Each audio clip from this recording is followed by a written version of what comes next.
സ്നേഹിച്ചു മുത്തങ്ങൾ തന്ന പൈതങ്ങളെ പാതയോരത്താക്കി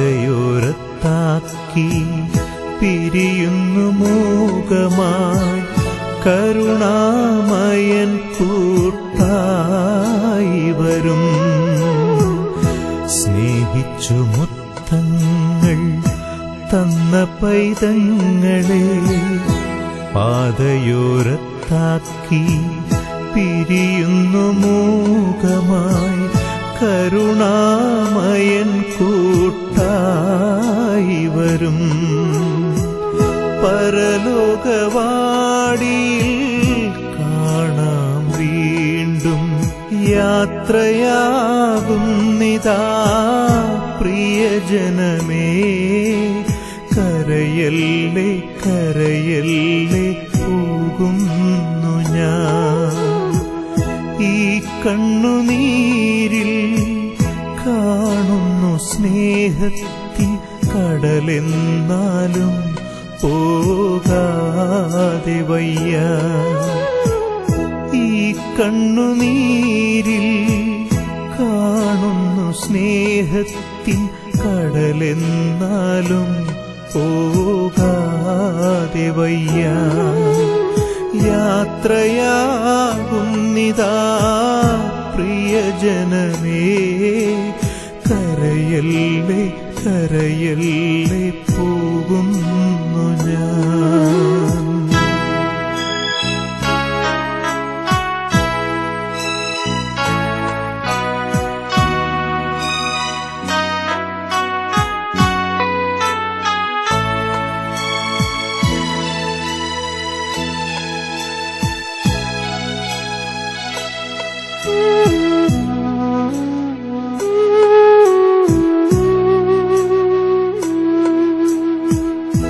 വാക്കുകൾ കൊണ്ടോ പ്രവൃത്തികൾ കൊണ്ടോ വേദനിപ്പിച്ചെങ്കിൽ ക്ഷമ ചോദിക്കുന്നു. കൂടാരം വേടിയും കുഞ്ഞാടു ഞാൻ. വാക്കുകൾ കൊണ്ടോ പ്രവൃത്തികൾ കൊണ്ടോ വേദനിപ്പിച്ചെങ്കിൽ ക്ഷമ ചോദിക്കുന്നു.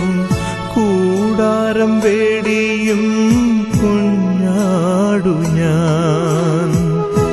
ഈ ലോകവാസം പുൽക്കൊടി പോലെ യാത്രയാകുന്നിതാ പ്രിയജനമേ.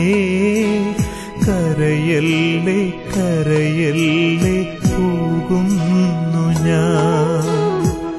ഈ കണ്ണുനീരിൽ കാണുന്നു സ്നേഹത്തിൻ കടലെന്നാലും പോകാതെ വയ്യ.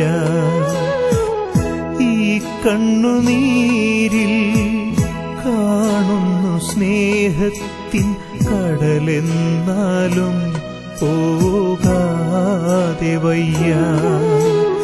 യാത്രയാകുന്നിതാ പ്രിയജനമേ. കരയല്ലേ കരയല്ലേ പോകുന്നു ഞാൻ.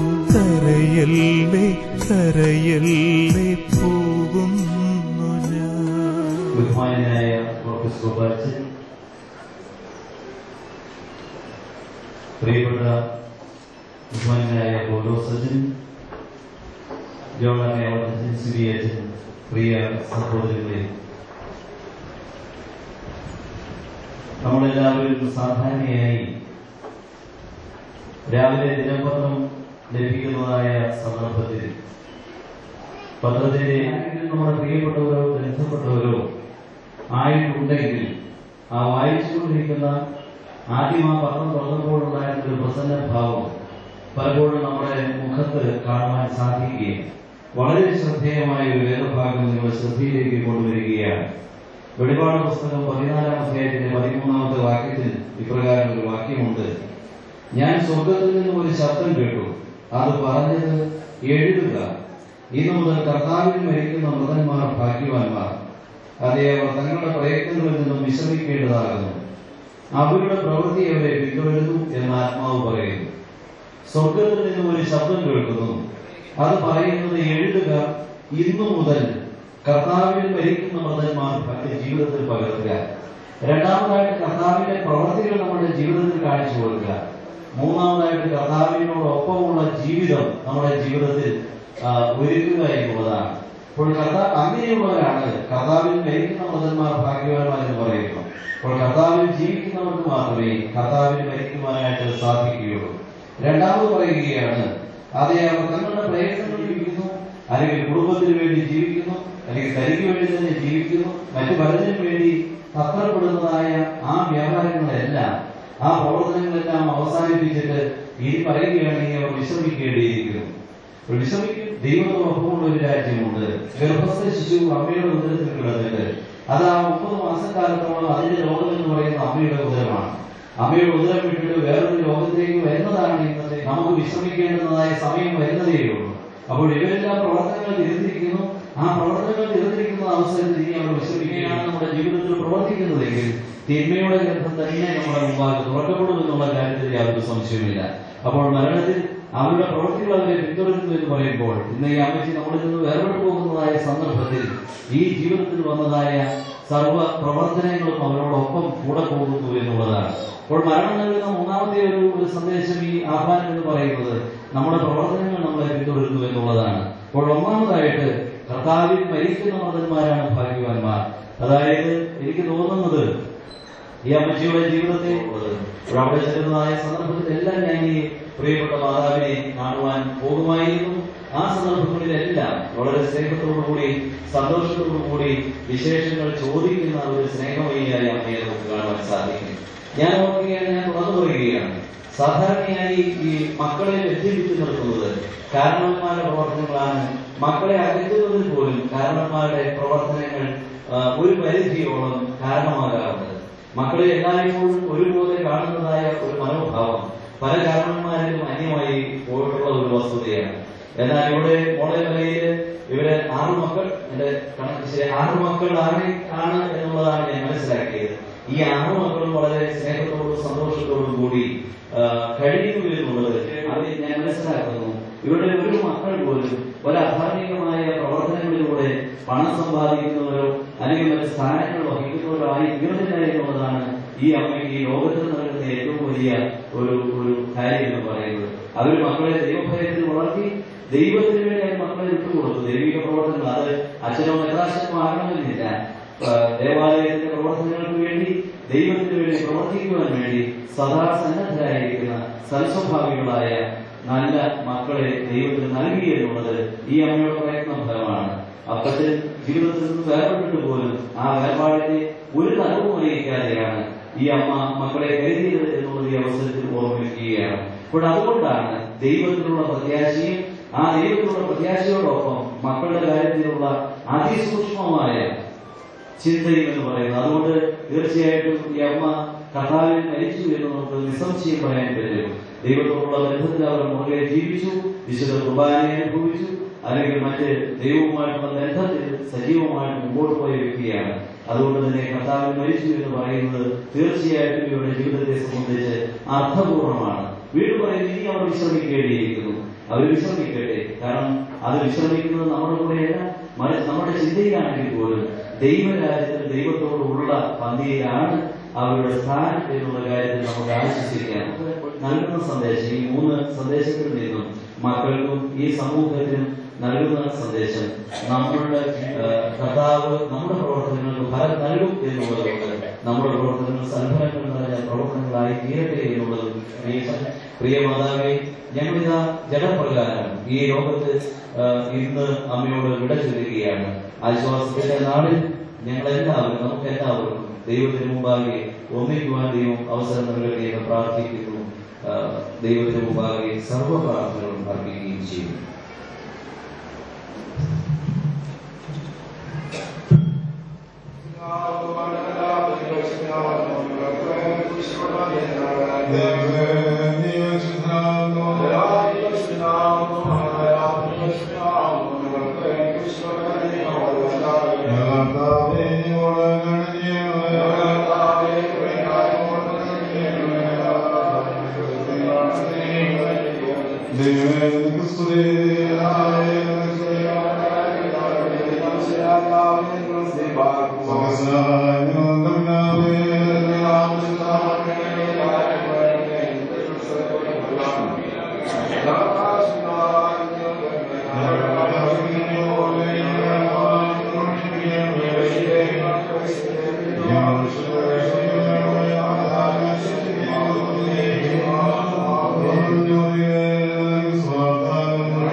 ബുദ്ധിമതികളായ പാത്രങ്ങളിൽ എണ്ണയും എടുത്തു മണവാളനെ ആവശ്യിച്ചുകൊണ്ട് അവരെല്ലാവരും വന്നിച്ചു തുടങ്ങി. അർദ്ധരാത്രിക്ക് മണവാളനെന്നു അവന്റെ ഹൃദയത്തിന് പുറപ്പെടുകയില്ലെന്ന് വാർത്തയുണ്ടായി. അപ്പോൾ കന്യകമാരെല്ലാവരും എഴുന്നേറ്റ് തങ്ങളുടെ വിദേശികളെ തെളിയിച്ചു. ആ ബുദ്ധിമതികളോട് ഇതാ ഞങ്ങളുടെ വിദേശികൾ വിട്ടുപോയിക്കൊണ്ട് നിങ്ങളുടെ എണ്ണയിൽ നിന്ന് കുറെ സുന്ദരികളായെന്ന് പറഞ്ഞു.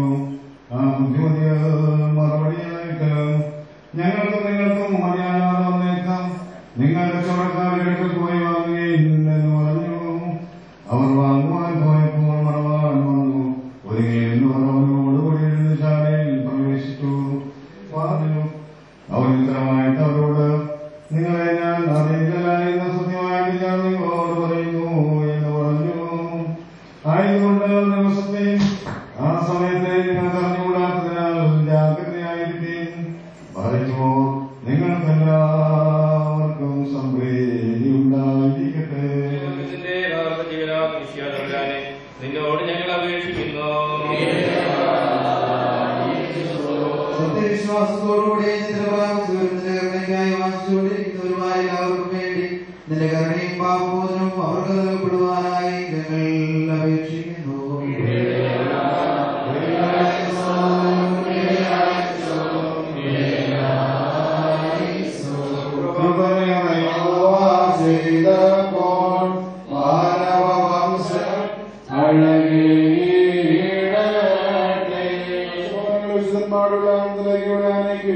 സന്തോഷത്തോടും ആനന്ദത്തോടും കൂടി നിനക്ക് നിന്റെ പിതാവിനും പരിശുദ്ധമായും സ്തുതിമാടുകയും ചെയ്യുമാറാകണമേ.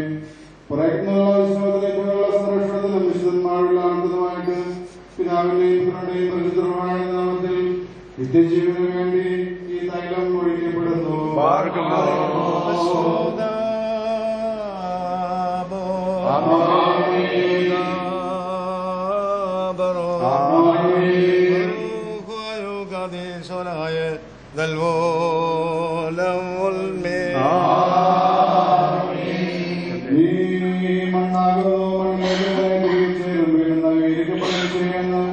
അവിടെ ചെയ്ത പ്രകാരം ഭക്താവിശ്വമീദാസിൽ നിറവേറിയിരിക്കുന്നു.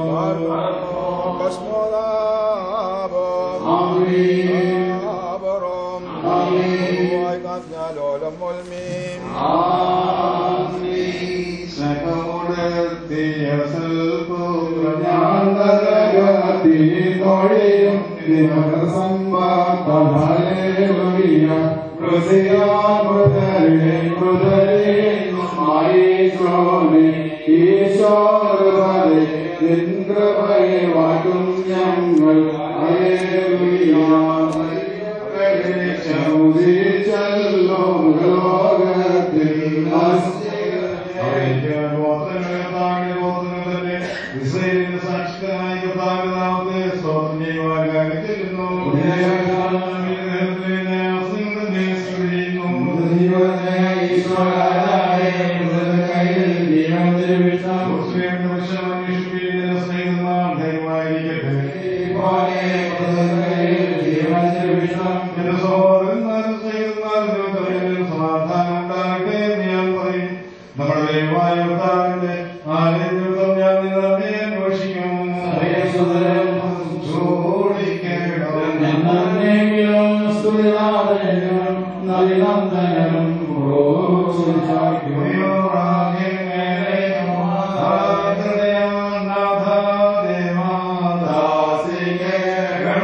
എന്നേക്കും വാഴ്ത്തപ്പെട്ടതും നിത്യദൈവമായ നിന്റെ പരിശുദ്ധാമത്തെ സ്തുതിക്കുകയും ചെയ്യും.